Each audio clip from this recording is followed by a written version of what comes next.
સચિન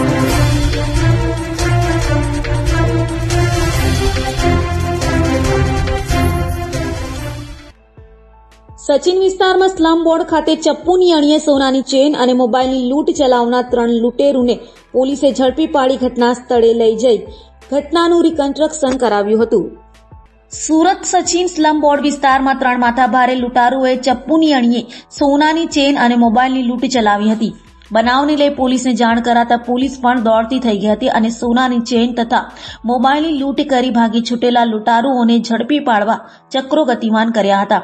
તો તપાસ દરમિયાન સચિન પોલીસે ગણતરીના કલાકોમાં જ 3 લૂંટારુઓ નવસારીના રાકેશ ઉર્ફે રાક્યા પ્રકાશ વાત, સચિન જીઆરડીસી પાલીગામનો સુબોધ ધર્મેન્દ્ર રામાણી અને સચિન કંસાડના સૌરભ મહેશ પંડિતને ઝડપી પાડ્યા હતા અને આરોપીઓને કાયદાનું ભાન કરાવી ઘટના સ્થળે લઈ જઈ ઘટનાનું રિકન્સ્ટ્રક્શન કરાવ્યું હતું।